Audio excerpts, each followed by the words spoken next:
बिस्मिल्लाहिर्रहमानिर्रहीम। अस्सलाम वालेकुम नाज़रीन, आप यूट्यूब चैनल देख रहे हैं। मैं इमरान खान हूँ। सबसे पहले जो साबिक वज़ीर आज़म इमरान खान साहब ने स्टेटमेंट दिया, मैं आपको वो पढ़ के सुना देता हूँ। इमरान खान साहब का ये स्टेटमेंट जो है वो पाकिस्तान तहरीक इंसाफ ने इमरान खान साहब का जो ऑफिशियल ट्विटर अकाउंट है वहाँ पर भी पेश किया है। एक जो कन्फ्यूजन पैदा हुआ था जिस पर सोशल मीडिया के लोग बहुत एतराज़ कर रहे थे, मैंने आपसे ये कहा था कि कुछ एतराज़ जो है वो बाद औक़ात बेजा होते हैं और वो ओवरडू हो जाता है। लेकिन दूसरी जानिब से मैंने आपको ये कहा था कि पाकिस्तान तहरीक इंसाफ कभी भी सोशल मीडिया की कुर्बानियों को या सोशल मीडिया की अहमियत को फरामोश नहीं कर सकती। सोशल मीडिया इमरान खान का सबसे बड़ा हथियार भी है। अब इसमें क्लैरिटी आई है। इमरान खान साहब ने जो स्टेटमेंट दिया वो ये बता रहे हैं और सहाफ़ियों से उन्होंने बातचीत की है जो उनके अपने ट्विटर अकाउंट के ऊपर आया। मुख्तसर स्टेटमेंट मैं आपके सामने रखता हूँ, सिचुएशन क्लियर हो जाएगी। एतराज़ ये किया जा रहा था कि गालिबन जब इकट्ठे हुए सब स्वाबी में, तो शायद स्वाबी से आगे फौरी तौर पे एक एहतजाज का प्रोग्राम था। लेकिन 2 दिन पहले ये वाइब्स आना शुरू हो गई थी कि पाकिस्तान तहरीक इंसाफ की शायद हिकमत अमली बदली है, लोग सामान लेकर नहीं आ रहे और जो सामान लाने की तैयारियां हैं वो नहीं हो रही, लेकिन एक जलसा हो रहा है। मैंने आपको बताया था कि पाकिस्तान तहरीक इंसाफ कुछ और चीज़ों का जायजा ले रही है। आलमी सतह पर जो एक बड़ी तब्दीली आई है, अमेरिकन इलेक्शन के अंदर गैर मुतवक्के तौर पर अमेरिकन एस्टेब्लिशमेंट को शिकस्त देकर डोनाल्ड ट्रंप जीत गए और डोनाल्ड ट्रंप के जीतने के बाद सारा का सारा पांच से ही पलट गया है। अब जो एक प्रेशर इमरान खान को फांसने के लिए या इमरान खान के खिलाफ एक प्रेशर बाहर से आता था या एक मदद जो बाहर से आती थी, वो मदद अब पाकिस्तान में नहीं आएगी। तो क्या उस मदद के बगैर पाकिस्तान का निजाम इमरान खान को अंदर रख सकेगा? थोड़ा सा सिंप्लीफाई कर देता हूं ताकि आम आदमी को समझ आ जाए, हम सब जरा समझ जाए। मुझे खुद भी जरा थोड़ा सा टाइम लगा इन सारी चीजों का एनालिसिस करने में। देखिए होता क्या है, अमेरिका एक बहुत बड़ी ताकत है, बहुत बड़ा तगड़ा मुल्क है। IMF को वो कंट्रोल करता है, आलमी फैसलों के ऊपर उसका असर होता है अमेरिका का, ये बात बहुत क्लियर है। जब पाकिस्तान के अंदर इमरान खान की हुकूमत के खिलाफ कार्रवाई हो रही है तो जो हुकूमत कर रही है उससे मुख्तलिफ किस्म के चैलेंजेस का सामना है, जैसे कि माशी चैलेंज का सामना है, आलमी फ्रंट के ऊपर बहुत सारे इश्यूज हैं, इंसानी हकूक की खिलाफ वर्जियों की सूरत में बड़े चैलेंजेस का सामना है। तो ये सारे चैलेंजेस कमजोर पड़ जाते हैं या इन सारे चैलेंजेस को टैकल करना हुकूमत के लिए आसान रहता है अगर अमेरिका की आशीर्वाद मौजूद रहे। तो अगर अमेरिकन आशीर्वाद खत्म हो गया, मिसाल के तौर पर जो बाइडन के जाने के बाद डोनाल्ड ट्रंप जो बाइडन की पॉलिसी को टो नहीं करते, वो ये कहते हैं जी हम इस पर सपोर्ट नहीं करेंगे इंसानी हकूक की खिलाफ वर्जियों में पाकिस्तान को, पाकिस्तान जाने और पाकिस्तान का काम जाने। या वो ये कह देते हैं कि जनाब हम आपको मदद नहीं करेंगे, आपके जो माशी तौर पे पाकिस्तान में अदम इस्तेहकाम पैदा हो रहा है जिसकी बड़ी वजह सियासी अदम इस्तेहकाम है, तो आप सियासी अदम इस्तेहकाम को खत्म करें ताकि माशी अदम इस्तेहकाम खत्म हो। हम आपको जबरदस्ती का वेंटिलेटर नहीं लगाएंगे, आपको करना पड़ेगा। तो ऐसी सूरत में इस निजाम को इमरान खान के पास जाना होगा। अगर इनको स्टेबिलिटी चाहिए तो इन्हें इमरान खान को तस्लीम करना पड़ेगा, माइनस इमरान खान की गर्दान छोड़नी पड़ेगी और इमरान खान को जाकर मिलना पड़ेगा, उसको बनाना पड़ेगा। पाकिस्तान तहरीक इंसाफ शायद इस चीज को भी असेस कर रही है कि आने वाले दिनों में यह हुकूमत खुद चलकर पाकिस्तान तहरीक इंसाफ या हुकूमत या एस्टेब्लिशमेंट, आप जो भी कहें, पूरा निजाम, ये इमरान खान साहब से गुजारिश कर सकते हैं कि ठीक है हम आगे बढ़ना चाहते हैं तो कोई रास्ता निकाला जाए, मुमकिन है कोई मुज़ाकरात भी हो जाए। लेकिन पाकिस्तान तहरीक इंसाफ साथ ही साथ एहतजाज का एक मोमेंटम भी रखना चाहती है। अब इमरान खान साहब के स्टेटमेंट से आपको आइडिया हो जाएगा। स्वाबी जलसा में हमने लायामल दे दिया है, इस बार हमारे लोग वापस घरों में नहीं जाएंगे। क्लियरली इमरान खान साहब ने कह दिया हमारा एहतजाज आइन, जमहूरियत और आज़ाद अदलिया की बहाली और हमारे बेगुनाह कारकुनों और रहनुमाओं की आज़ादी तक जारी रहेगा। ये मामला जो है वो मैंडेट का, एक्चुअली तो पाकिस्तान तहरीक इंसाफ का, वो कहते नहीं हमारे जो बेगुनाह लोग पकड़े उन्हें छोड़ो, वो ये कहते जी अदलिया की आज़ादी और बहाली रहनी चाहिए। दूसरा वो कहते जी ये हुकूमत ही नहीं है, ये मैंडेट चोरी का है, तो मैंडेट हमें वापस मिलना चाहिए। आइंदा चंद रोज तक मुकम्मल तैयारी के साथ मार्च की तारीख मैं खुद दूंगा, इमरान खान साहब ने कहा। पाकिस्तान की हकीकी आज़ादी के लिए मैं हर कुर्बानी देने के लिए तैयार हूं। तहरीक इंसाफ के ओहदेदार, मेंबरान assembly, nazmeen, ticket holders, workers और सपोर्टर्स अपनी तैयारी मुकम्मल कर लें और ग्राउंड पर मोबिलाइजेशन के लिए काम शुरू करें।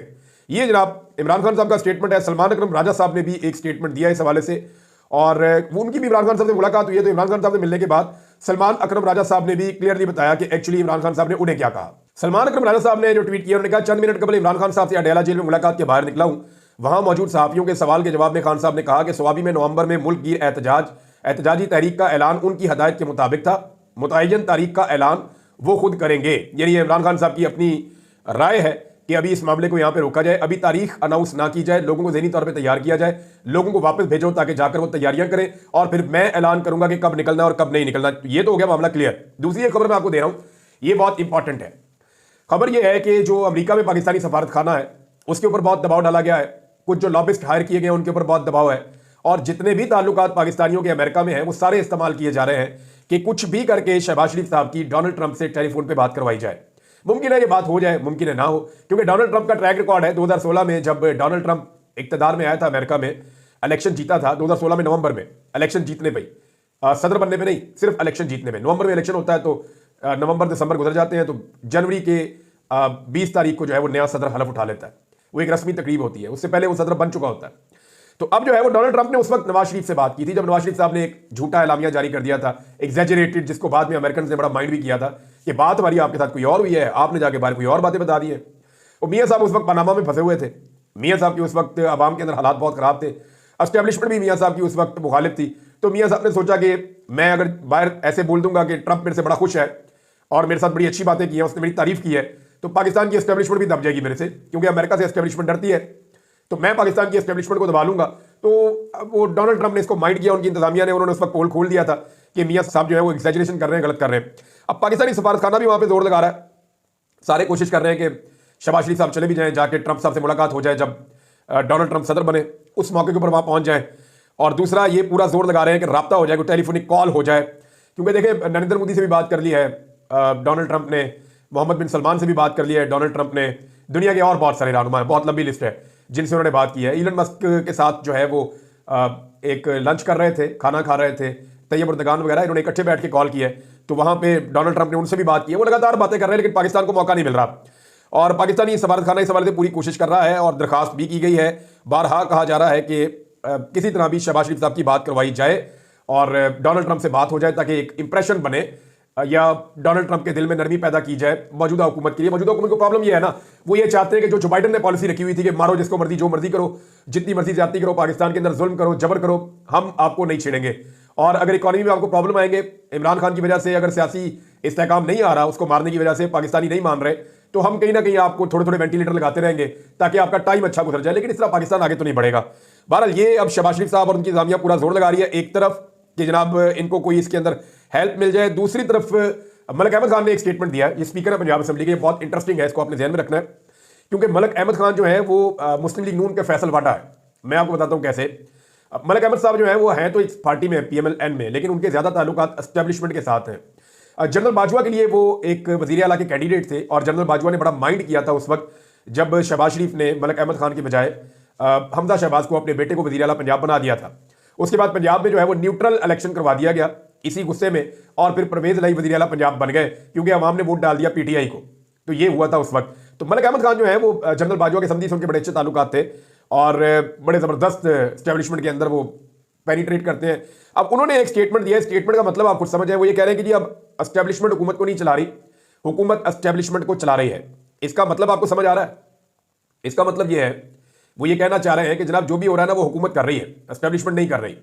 यानी जितनी मईशत का नुकसान हो रहा है, जितना पाकिस्तान के अंदर बदअमनी है, जितनी पाकिस्तान के अंदर अदम इस्तेहकाम है, चाहे वो सियासी है, चाहे वो समाजी है, चाहे वो मुआशी है, उस सारे के लिए रिस्पॉन्सिबल एस्टेब्लिशमेंट नहीं है, ये नून लीग की हुकूमत है।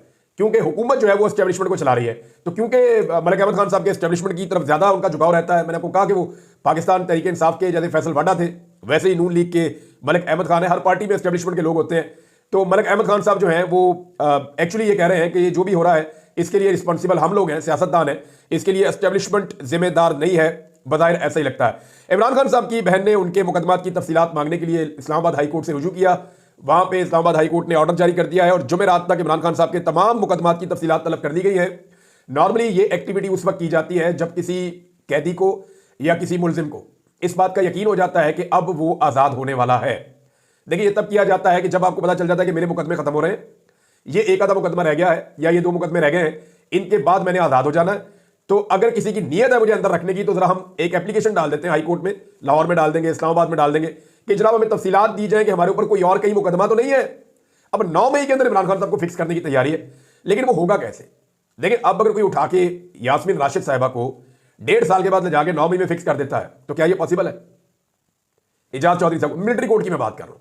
अब मिलिट्री कोर्ट में नहीं ले जा सकते, वो 1.5 साल से जेल के अंदर बंद है, 1.5 साल से वो अपने मुकदमा भुगत रहे हैं, उनके मुकदमा मुंतकी अंजाम तक पहुंचने चाहिए थे अभी तक। अब आप उठा के उनको दूसरी कोर्ट के अंदर ले जाएंगे, ये पॉसिबल नहीं है। तो इमरान खान साहब के साथ भी ये नहीं हो सकता। उनके मामलात में अदालतें बड़ी क्लियर डायरेक्शंस दे चुकी हैं और केसेस मुंतकी अंजाम तक पहुंच चुके हैं, लिहाजा वहां पे ये मुमकिन नहीं होगा। और ये ऐसा लगता है कि मुश्किल होगा मौजूदा हुकूमत के लिए कि इमरान खान साहब को उठा के 9 मई के अंदर फौजी अदालतों में भेज भी देंगे। तो अगर अदालतें इंसाफ और कानून के साथ आगे बढ़ेंगी तो इमरान खान साहब को 1 हफ्ता 2 हफ्ते से ज्यादा उसमें नहीं रखा जा सकता। लेकिन देखें, एक बात हम सबको समझनी पड़ेगी कि पाकिस्तान में इमरान खान साहब की जो कैद है ना, वो इंसाफ और कानून के मुताबिक नहीं है। ये जो कैद है ये इसलिए है कि निजाम इमरान खान को अंदर रखना चाहता है, लेकिन निजाम के लिए मुश्किलात लगातार बढ़ती चली जा रही हैं। मिसाल के तौर पे पैमरा ने अब अदालत में आके ये एतराफ़ किया है कि जनाब इमरान खान का नाम टीवी पे चलाने से हमने मना नहीं किया। यानी मैं आपको बताता हूँ, इमरान खान साहब का जो है वो गुज़िश्ता तकरीबन हम देख रहे हैं कि 1.5 साल से पाकिस्तान टेलीविज़न पे या किसी भी और टेलीविज़न पे या टीवी चैनल्स के ऊपर उनका नाम नहीं लिया जा सकता, बानी पीटीआई कह के बुलाया जाता है, जैसे अल्ताफ हुसैन के साथ किया गया था। तो अब ये कहा है पैमरा ने और ये बताया है कि उसने टीवी चैनल पर पाकिस्तान तहरीक इंसाफ के बानी और साबिक वज़ीर-ए-आज़म इमरान खान का नाम नशर ना करने का कोई हुक्मनामा जारी नहीं किया है। अब जनाब ये लाहौर हाई कोर्ट में मुकदमा सुना जा रहा है और वहां पे ये पैमरा ने आकर अपना बयान जमा करवा दिया है। दरख्वास्तदार ने अदालत में कहा था कि जी नाम नशर ना करना एक ज्यादती है, ये बुनियादी हुकूक की खिलाफ वर्जी है। तो नाज़रीन, अगर पैमरा ने नहीं कहा तो फिर इमरान खान साहब का नाम टीवी चैनल्स पे अखबारात में चलता क्यों नहीं है? लेकिन ये नामालूम किस्म के पैगामात हैं जो दिए जाते हैं और पाकिस्तान का मीडिया एक मजबूर मीडिया है, एक कमज़ोर मीडिया है कि पैमरा उसकी बॉडी है, पैमरा को ही कहना है कि आपने ये करना है और ये नहीं करना। लेकिन इसके बावजूद बहुत सारे ऐसे अहकामात हैं जो कानून के बाहर से आते हैं और बहुत ताकतवर हल्कों से आते हैं, फिर उन अहकामात को जो है वो फॉलो करना पड़ता है। जब मुल्क के अंदर रूल ऑफ लॉ ही नहीं है, यानी कानूनी तरीका तो ये था कि पैमरा ने जो अहकामात जारी करने हैं वो करे, लेकिन क्या अदालत के पास ये इख्तियार अथॉरिटी है कि वो टीवी चैनल्स को, अखबारात को और पाकिस्तानी मीडिया को ये ताकत दे सके या ये सहूलत दे सके कि वो इमरान खान का नाम ले सकते हैं, उसकी तस्वीर चला सकते हैं? क्योंकि पैमरा ने तो कह दिया कि हमने मना नहीं किया। आने वाले दिनों में आप ये वाला तमाशा भी देख लेंगे। राणा सनाउल्लाह साहब ने दावा किया कि अलकायदा ट्रस्ट वाले केस में भी इमरान खान साहब को सजा हो जाएगी। तो देखिए, इससे पहले वो कौन सा केस है जिसमें इमरान खान साहब को जेल में सजा नहीं हुई? इमरान खान साहब को साइफर के अंदर सजा हो गई, तो चगाना वाले में सजा हो गई, फिर एक और केस है उसमें हो गई, इद्दत वाले केस में इमरान खान साहब को सजा हो गई। तो कोई ऐसा केस नहीं है जिसमें इमरान खान साहब को सजा ना हुई हो। अब अगर दोबारा इमरान खान साहब को एक और सजा हो जाती है तो ये भी पहले वाली सजाओं की तरह उड़ जाएगी, क्योंकि जितनी भी सजा इमरान खान साहब को दी गई है जेल ट्रायल के अंदर, उन सारे ट्रायल्स के अंदर लकूनात हैं, उन सारे ट्रायल्स के अंदर प्रॉब्लम्स हैं। और बाद में जब भी कभी उस केस को हायर कोर्ट्स के अंदर सुना गया तो वहां इमरान खान साहब या तो बरी हुए, या उनकी सजा खत्म हो गई, या सजा मुअत्तल हो गई, या उनकी जमानत कंफर्म हो गई। तो ये सारी चीजें हुई हैं। इस केस में अगर सजा हो भी जाएगी तो इमरान खान साहब का कुछ ज्यादा नहीं बिगड़ेगा, अगली अदालत भी है, वहां जाके वो इंसाफ ले लेंगे। लेकिन एक बात इसमें क्लियर होती है कि इमरान खान साहब जहां जनवरी और फरवरी में खड़े थे, जहां उनको सजाएं हो रही थी, ऐसा लगता है कि वो आज भी वहीं खड़े हैं। नाज़रीन, एक और बड़ी खबर है और वो बड़ी खबर है सूबाई हुकूमतों की कारकर्दगी के हवाले से, और ये एक रिपोर्ट है जिसपे खैबर पख्तूनख्वा की हुकूमत या पाकिस्तान तहरीक इंसाफ फख्र कर सकती है। ये जो फेडरल मिनिस्ट्री है खजाना की, और वफाकी हुकूमत ने खुद इस बात का एतराफ़ कर लिया है कि सबसे अच्छी कारकर्दगी, जो माशी कारकर्दगी है तमाम सूबों में, सबसे अच्छी माशी कारकर्दगी खैबर पख्तूनख्वा की हुकूमत की रही है। और खैबर पख्तूनख्वा की हुकूमत के हवाले से यह दावा भी किया जा रहा है कि IMF का वफ़द जो पाकिस्तान आना चाहता है वो खैबर पख्तूनख्वा की हुकूमत से भी मिलेगा और उनसे जानना चाहेगा कि उन्होंने क्या इक़दाम किए जिसके बाद उन्होंने माशी तौर पर सबसे अच्छी कारकर्दगी दिखाई है। देखिए, अगर इस वक्त सबसे ज़्यादा दहशतगर्दी से मुतासर किया जा रहा है किसी सूबे को तो वो खैबर पख्तूनख्वा है।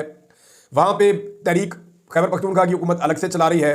2 मरतबा उनका वज़ीर आला गायब हो चुका है, लीडर उनका जो है वो जेल के अंदर है, मनसूबे उनके बेशुमार जो तरक्की आती हैं वो बंद कर दिए गए हैं, फंड्स उनके बार बार रोक दिए जाते हैं, बदतरीन लोड शेडिंग उनके खिलाफ की गई है, हर तरह से उनको विक्टिमाइज किया जा रहा है, ब्यूरोक्रेसी के मामलों में भी मुदाखलत की जा रही है। लेकिन इसके बावजूद अली अमीन गंडापुर और उनकी टीम जो है वो मुबारकबाद की मुस्तहिक है कि उन्होंने बदतरीन हालात के बावजूद, तमाम मुखालफतों के बावजूद, वफाकी हुकूमत की बेशुमार ज्यादतियों के बावजूद उन्होंने माशी नुक्ता नज़र से पाकिस्तान में सबसे अच्छी परफॉर्मेंस दिखाई है। और जिनके ऊपर सबसे ज़्यादा नवाजिशात हैं, जिनके ऊपर सबसे ज़्यादा मेहरबानियां हैं, वो अपने सूबे के लोगों को बदतरीन डेंगी और स्मोक के अंदर, स्मोक की सूरत हाल इतनी बदतरीन है, मैं इसके ऊपर अलग वीलॉग करूंगा। ये स्मोक है क्या, ये आई क्यों है, इसके लिए हम कितने कसूरवार हैं और हम कितने बड़े मुजरिम हैं और हमारे कितने बड़े बड़े लोग और बड़े बड़े इदारे इसके अंदर मुजरिम हैं कि हमने जंगलात पूरे के पूरे काट दिए। और क्या हुआ था, कुछ स्टोरीज मैं आपको बताऊंगा, कुछ चीजें आपके सामने रखूंगा।